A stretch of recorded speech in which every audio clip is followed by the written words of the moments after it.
son of a bitch, it just started raining all of a sudden. I swear it was sunny like 2 seconds ago. Alright, welcome back to the Mindcrack server. We're heading back to the house. There's a bear cow there, and we have a new friend. I went and tamed another cat. And I think we're gonna name this one. I think, isn't this the rare skin, the Siamese one? Where are you going, buddy? The house is over this way. I think this is the rare one, isn't it? The Siamese. I'm not 100% on that, but I got a Siamese this time, and I think I'm going to name this one Goober. Come on, Goober. back to the house, Goober. And where you can sit in the corner and get ignored like my last cat until Paw shows up and drowns you. Your life will be blissful and filled with nothing but meaningful moments of sitting in the corner until your untimely demise. And then you will, you'll go to visit your comrade at arms, Garbanzo. No, oh, Garbanzo. I definitely need to name a cat Garbanzo. I think I'm just gonna go with a theme of naming them all starting with G. So this one will be Goober. Next one will be Garbanzo. Maybe I'll have a Gargamel. Come on, buddy. In here. Oh, you're gonna float, aren't you? Oh, this happened last time. I gotta run this way to make him teleport. Updated my sheep farms. Don't get in the lava, that's dangerous. I'll talk about the sheep farms in a second. I actually wasn't intending on showing that, because I've made enough episodes about the sheep farms and it. Here, okay. Yeah, no, you sit over here in the corner where Gargantuan used to sit. So if you ever, when you die, you'll go visit him. But maybe we'll go visit his grave. Maybe you can get to know him. You can sit there. I ran out of room. I put the signs in here.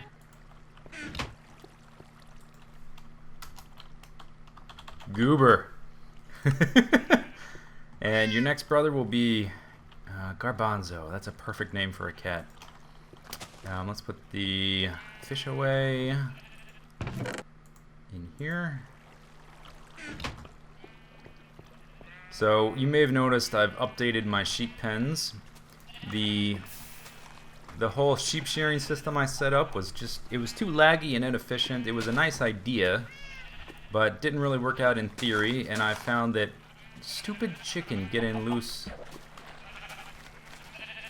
in my sheep pen. This is for sheep only.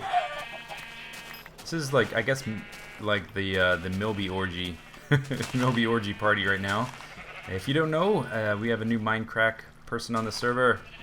New Mindcracker!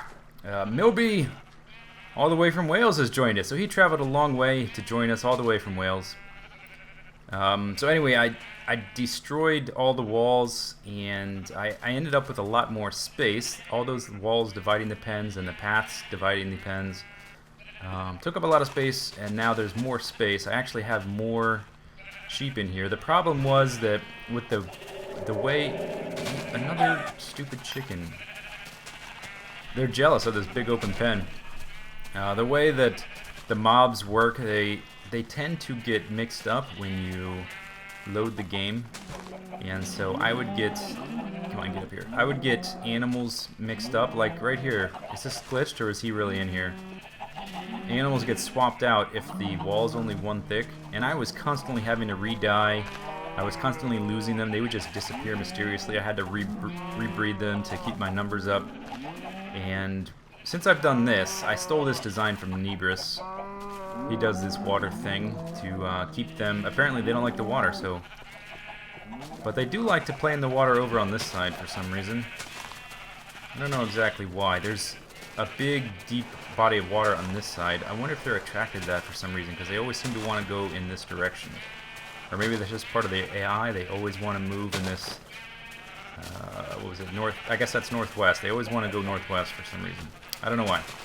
But I have way more now, and it's a lot easier to just run through here with shears and to get wool and just run around and pick it up than my older system, which was a good idea, but it didn't work in theory because the game, that whole sheep shearing system was cool, but the game really lags out with all those animals in the water. And I think a lot of that is going to be fixed in the next patch, but I really didn't feel like waiting for the eventual patch update to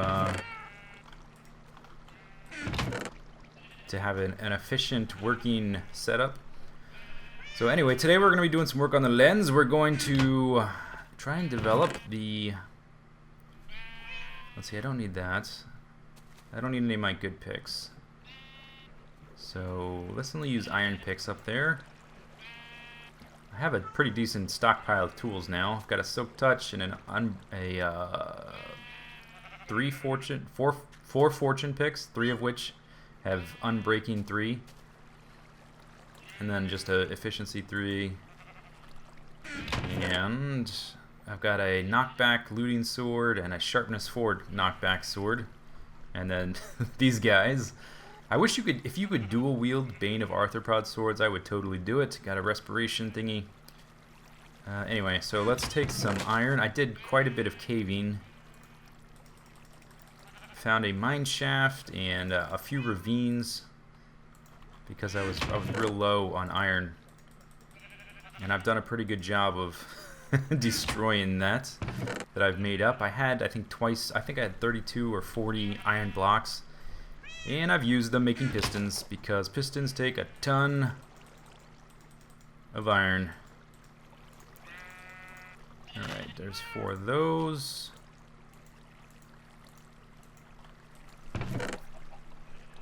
I think that's all I need. Okay, so I'm gonna go... Stay here, Goober. You be good.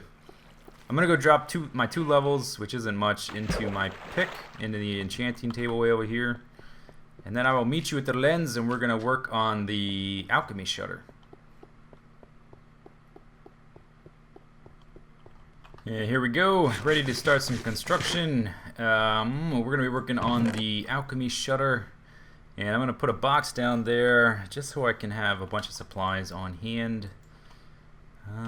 Let's see, we'll need some of this. I actually may need to go make more supplies, but this will at least get us started. I've had to do some thinking about, let's leave those there, about how I want to approach this. The middle shutter of the lens is going to be a little trickier than the bottom floor and the top floor,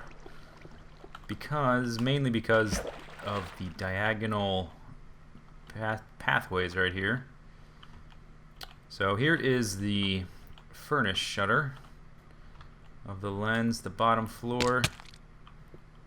If the pressure plate exposes the furnaces here, closes these doors and constricts this, and the wiring is still exposed. I'm gonna wait till I get all 3 done, and then I'm probably gonna do a video where I make all of this look pretty, make everything look a little more uniform and whatnot. So that's how that one works. The one up here is gonna be a little bit trickier because of the diagonals right here. So these doors come in diagonally, which means the pistons that need to open need to be here in this basically flat space. So it's going to be a little harder for me to expose stuff and maintain the shape of the circle kind of coming up here and then constricting a little bit. These paths here are going to be basically like these, where the ceiling here is going to arch up and eventually meet up with the floor above. So we're going to need a doorway here that's going to open and close. It's going to be like that, or not quite like that. I really don't want to drop these pistons down into the abyss. Okay, it's going to be like that, and there'll be 3 here underneath there to push those up. But before we really get to the doors, we have to take care of the trickiest bit, which is getting the pistons to open this space. I thought about making a... Oh, come on. I don't want it there anyway. I thought about making a rather simple 2x2 piston door that's pretty common. Oops, damn it, I did it again. Come here. No, oh gosh. Did I get it? I did, okay. So I thought about doing the really common piston, or idea where you have a 2x2 like this, and those extend this piston out, which pushes these blocks to close this gapway. Problem with that is we've got a 3 wide gap here. I could like bring pistons to open the bottom and pull stuff into the roof, but I don't know. I want to do something a little bit cooler than that, so I've decided to use CNBMinecraft's 3x3 piston door model, and he's got a tutorial on it, which I'll put an annotation for and a link in the description so you can look at it. But basically it's going to open this. Real quick, let's go look at it in the... I downloaded the world. Let's go look at it in creative mode. So here it is in creative mode, and I've altered it just slightly, basically just the skin out around it to match the shape of the doorway I'll be using. I haven't changed any of the wiring. This stuff is a little bit more complicated, a little bit too complicated for me. I did watch the tutorial and I understood the principles, but I don't think I could have actually designed this thing myself. This is a little pulse thing that sends a 1 tick pulse there. See how that turns on and off real quick? And if you want to see this more in depth, watch his tutorial because it's pretty cool. And then this one has the T flip-flop added in. See, it turns on and turns off and has the retraction device for the center column. And then the rest of it is just putting in the real simple wiring of getting the other pistons to work. These guys here. And so we're going to use this model, and then I'm going to take the wire from here and extend it. Whoa! Where's...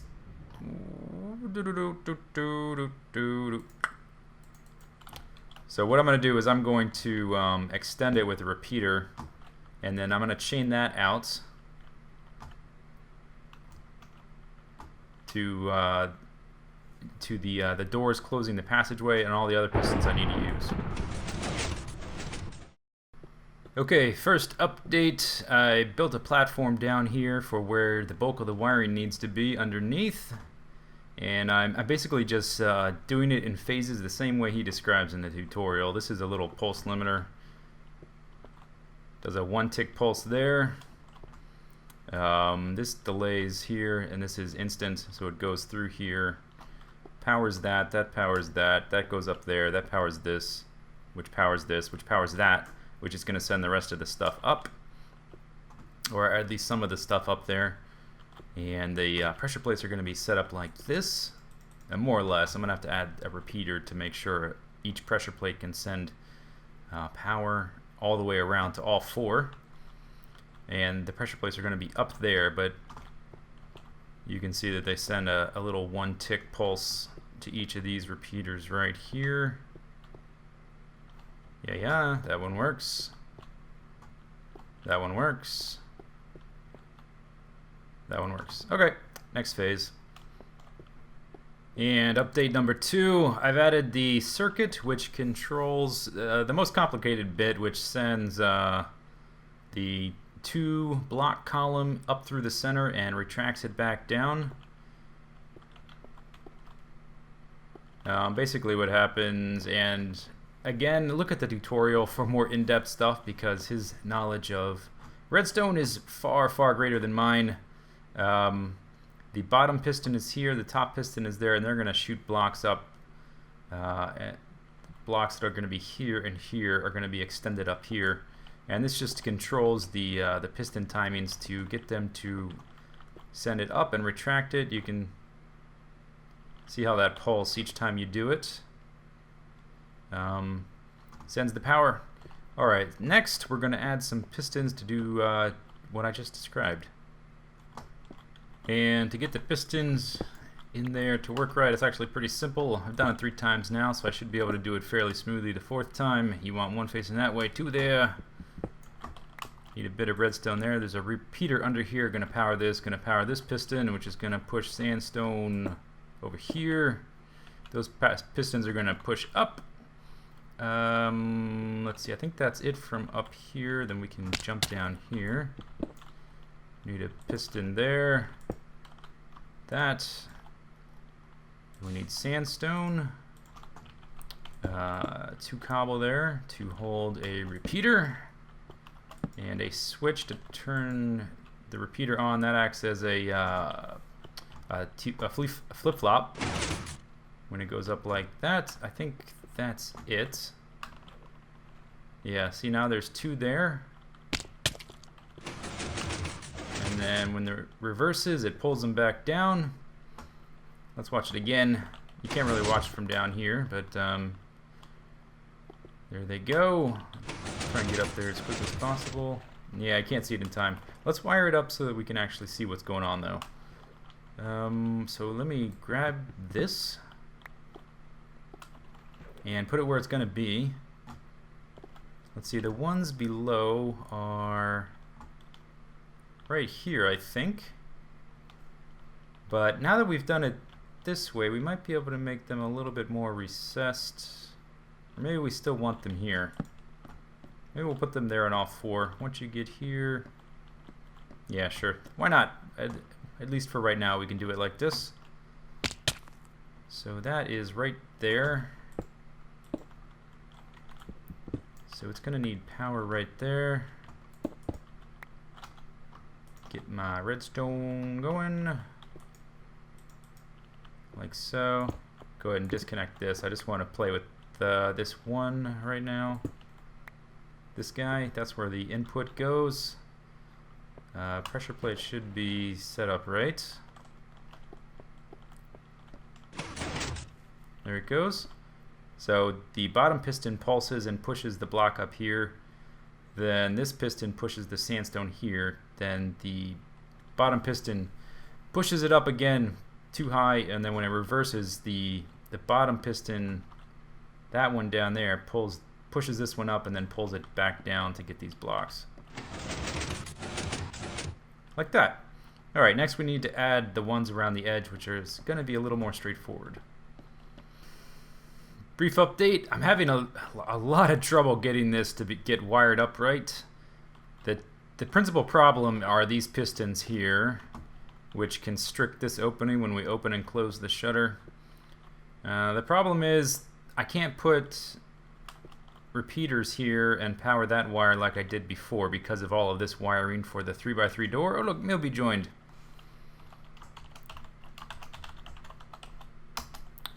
The pressure plates are right here. Whoa. And each pressure plate has to send inputs to all 4 of these repeaters right here to open the doors, and then the flip-flop right here, when this sand is up, it sends power here, and I'm going to use this and also power from above the door to open and close the pathways in and out of here.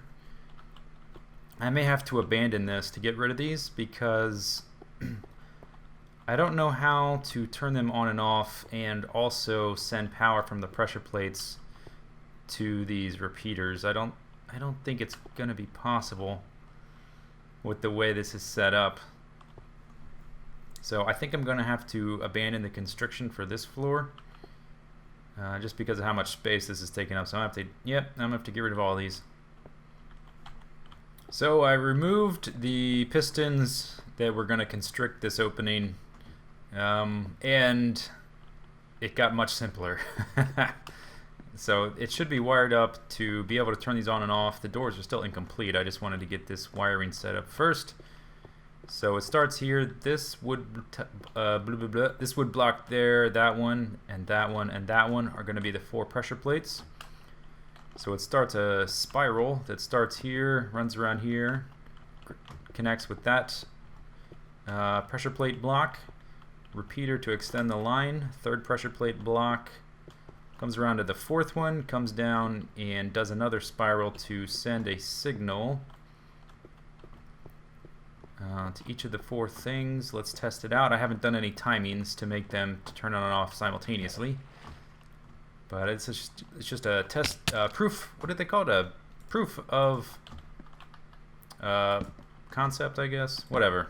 let's just see if it works. It should be there and here. So if I did this right, they should all come up. That one, that one, that one, that one. All right, and doesn't matter which pressure plate I hit, they should all go back down. All done. Let's test all 4. Up, up, up. That one's up. That one's up. Last one. Oh, oh, there it goes. Guess that was a little lag.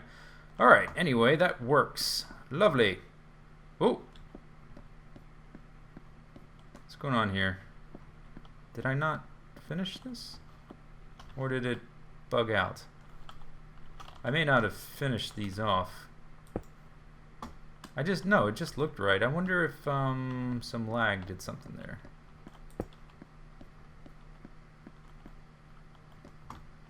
Where would that block have gone? I don't know. Let's see what happens. They're all up. 2, 2. It was this one that did it. Okay. They're all there. Let's do another ring just to see if we can reproduce what just happened. It's possible I just hadn't put all the blocks, but we'd already confirmed them going up and down twice, so I'm a little mystified at what happened there. Maybe a glitch? Having to do with piston times? I don't know, but it seems to be working. So we can start on the rest of the door. So for the rest of the door, we're going to need the pistons for the side. These are going to push in these 2 blocks. We can fill this in now. We're going to need 2 pistons on this side. Oopsie daisy. 2 pistons there. And then, let's see, we're going to need to get through here and down into there. And down into here underneath. This is the T flip-flop, this sand thing that goes up and up and down. So we're going to need a block there. When that sand block is left in the up position, it's going to send power through the block to that, which will power this block, which will reverse that redstone torch. We need to go back up top. Avoid the pressure plate for the moment. So that's going to reverse that torch, which is allowed this going to stay on. When that torch is on, this will be, when that torch is off, this will be on. So then we want to continue that up through there to power this piston. Then we need to chain the redstone up the side like this. Like so. And this is going to power the pistons on top. And then for the other side, we're going to do something silly, which I think is really interesting now that I've seen it done. We're going to use a powered rail. I think the reason this is done this way is because you can send power downwards to the powered rail from this powered block right there. I think that's why that is. I'm getting better at redstone. I'm still kind of an amateur about it, but oh, the more technical stuff I delve into, the more it intrigues me. Okay, so the redstone from the T flip-flop goes up around there, down there, and then powers this piston from here, and then the powered rail powers this piston. So we can fill in the frame. Oh, we need to do these. The ones on the top. Like so. Okay, so as far as I can tell, all of the doors should be functional. So let's try it out. The one we just built is this one. There we go. They all close. They all open. Awesome. Oh, what a cool design. They all close. They all open. Next thing we're going to do is we are going to connect some redstone wire from the stuff that gets powered by the T flip-flop, which is this line right here. We're going to power these guys in order to shut the door. From there, then I'll need to get down under here. Oh! Ooh, careful. And put some pistons looking upwards, and we're going to do the same thing.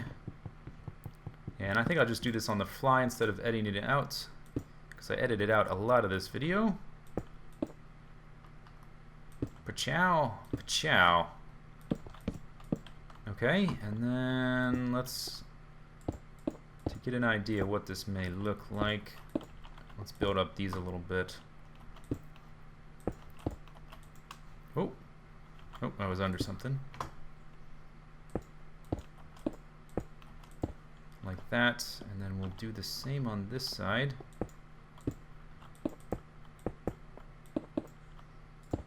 Like that.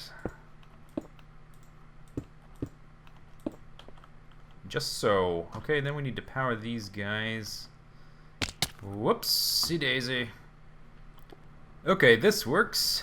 A little simple adjustment to the first way I had it. I just raised the redstone torch one block up and put a block on top of that upside down half slab. So that worked. And that reverses that.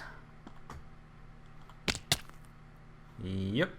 Doors are open. Those doors are closed. Then we need to chain a line down to these guys. So let's see, we're working on this one. Where are the pistons? Pistons. Shouldn't they be right here? I guess I can get rid of all these unnecessary blocks.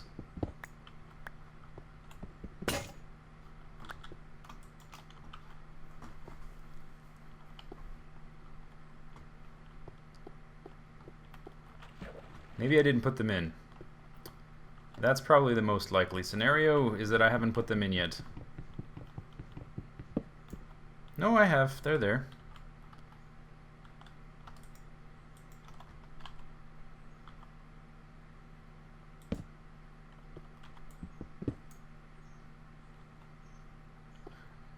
Oh, they're on the outside.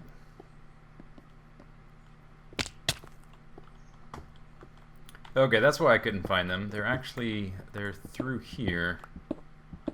I'm not quite sure how this overlap is gonna work once we get all the doors worked out. That's something I'm gonna have to work out in a series of tests, and we'll get to that eventually. But getting it functional is the first step, my first goal, my primary objective. Alright, then we're going to do something similar. We can run it right off of that to close. Don't have to invert it. So we're going to want similar deal. I guess we'll need to get rid of some of this. Like this. And then we can run repeaters here. Like that.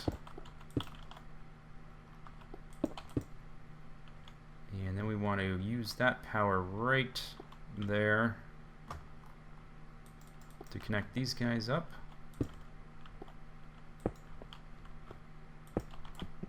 Give me this block back. This should be it right here. Kaplow!